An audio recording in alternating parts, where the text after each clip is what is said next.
और इस वक्त की बड़ी खबर सामने आ रही है। यूक्रेन की सेना का बड़ा दावा सामने आया है, जहां पर रूसी हेलीकॉप्टर को मार गिराने का दावा यूक्रेन की सेना की ओर से किया गया है। Mi-28N हेलीकॉप्टर को मार गिराया गया है यूक्रेन की सेना की ओर से। बाकायदा उसने वीडियो भी जारी किया है। तस्वीरें आप देखिए किस तरीके से ध्वस्त किया गया। जो विमान आप उड़ता हुआ देख रहे हैं, ये रूसी हेलीकॉप्टर बताया जा रहा है Mi-28N, जिसको कि यूक्रेन की सेना ने यह दावा किया है कि इसको ध्वस्त कर दिया गया है उसकी ओर से।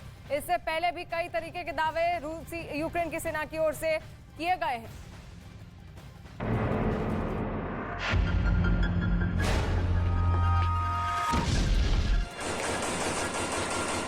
महायुद्ध, परमाणु धमकी, पुतिन की साजिश, जेलेंस्की का दांव, जंग की हर सनसनी सिर्फ न्यूज़ 18 इंडिया पर।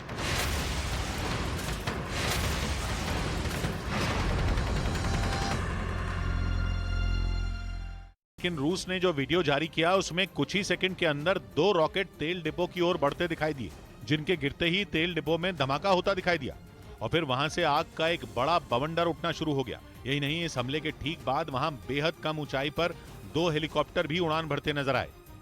हालांकि बेलगरद में हुए हमले में किसका हाथ है, यह अब तक साफ नहीं है और पश्चिमी मीडिया इसे पुतिन की खुद की साजिश बता रही है।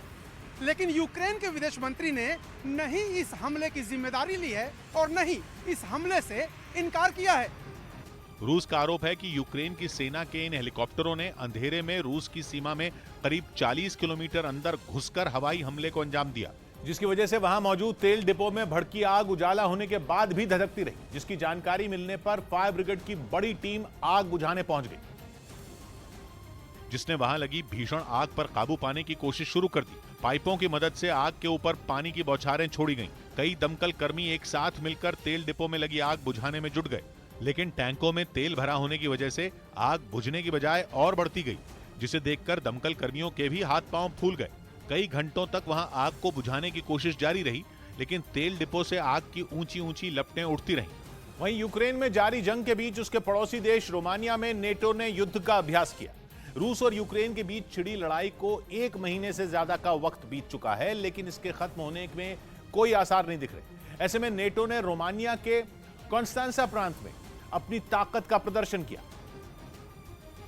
जिसके लिए उसके कुछ लड़ाकू विमानों ने कॉन्स्टेंसा के एक एयरबेस से उड़ान भरी और आसमान में अपनी ताकत दिखाने के बाद जमीन पर लौट आए।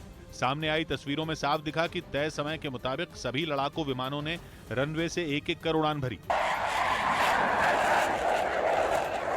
आसमान में अपनी ताकत दिखाने के बाद वो एयरबेस की तरफ मुड़ गए। वापस आने के बाद उन विमानों की तकनीकी रूप से जांच की गई। उधर यूक्रेन ने दावा किया कि उसकी फौज ने राजधानी कीव के करीब रूस को भारी नुकसान पहुंचाया।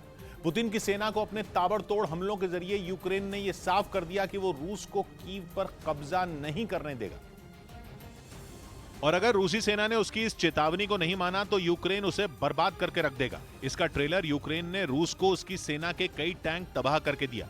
कीव के पास यूक्रेन के सैनिकों ने रूस के कुछ टैंकों में आग लगा दी और उसे यह बता दिया कि अगर वो आगे बढ़ा तो हश्र के लिए भी तैयार रहे। यूक्रेन का एक सैनिक तो रूसी सेना को नुकसान पहुंचाने के बाद इतना खुश नजर आया कि उसने रूस के एक टैंक के ड्राइवर के हेलमेट को अपनी बंदूक से उठाया और फिर उसे लात मारकर दूर फेंक दिया।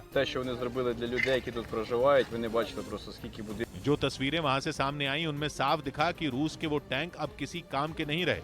यूक्रेन ने न सिर्फ इन टैंकों और हथियारों को नुकसान पहुंचाया, बल्कि हमले में रूस के कई फौजी भी मार गिराए। यूक्रेन के फौजी कीव में भी सीना चौड़ा करके जगह जगह तैनात रहे, ताकि रूस की सेना की टेढ़ी नजर से वो अपनी राजधानी को सुरक्षित रख सकें। इस बीच लुहांस्क में यूक्रेन की सेना ने रूस के एक जंगी हेलीकॉप्टर को ढेर करने का दावा किया। यूक्रेन की तरफ से इस हमले का वीडियो भी जारी किया गया, जिसमें आसमान में गरजता हुआ रूस का Mi-28N हेलीकॉप्टर नजर आया। इससे पहले कि वो उस इलाके को पार कर पाता, यूक्रेन का एयर डिफेंस सिस्टम एक्टिव हो गया, जिसके बाद उससे निकली एक मिसाइल जाकर सीधे हेलीकॉप्टर के पिछले हिस्से पर लगी और उसने आग पकड़ ली। हमले की वजह से रूसी हेलीकॉप्टर ने अपना संतुलन खो दिया और आखिर में वो जाकर जंगल में क्रैश हो गया।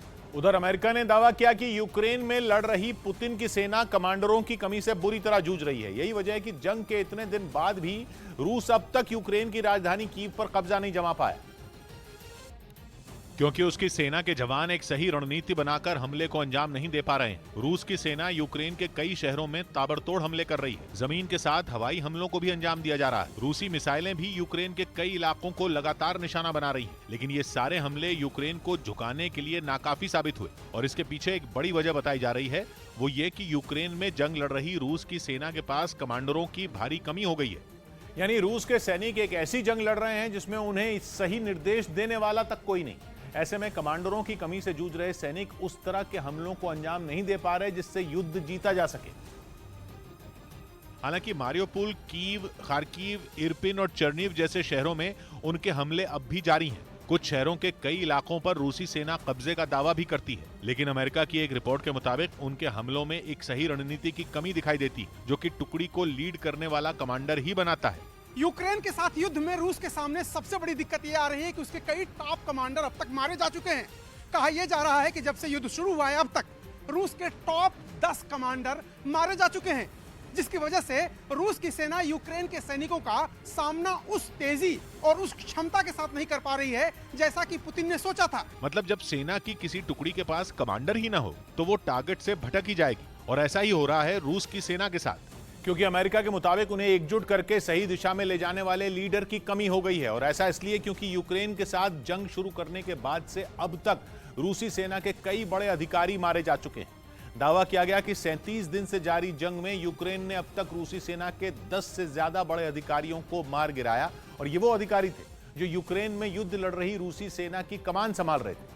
बताया गया कि इतनी बड़ी संख्या में अधिकारियों को खोने की वजह से पुतिन की सेना में कमांडरों की कमी हो गई, और इस बीच खबर आई कि यूक्रेन की सेना ने रूस के एक और बड़े अधिकारी को मार गिराया।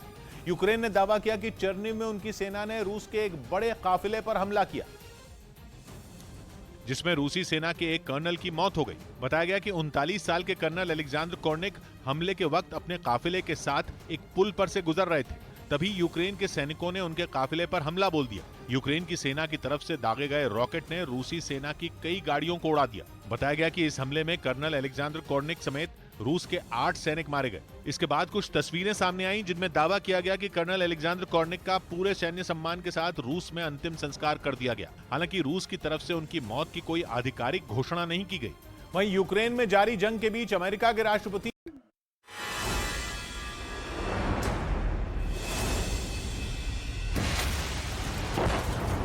डर, दहशत, तबाही, जंग,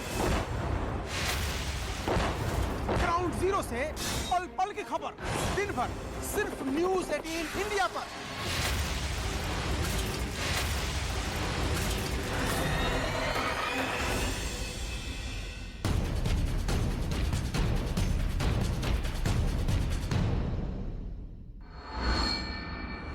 यूक्रेन की जंग को 37 दिन बीत चुके हैं। अब कीव की बजाय रूस की फौज का ज्यादा ध्यान यूक्रेन के पूर्वी छोर पर है।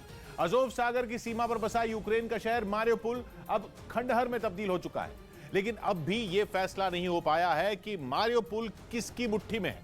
अब मारियोपोल में रूस की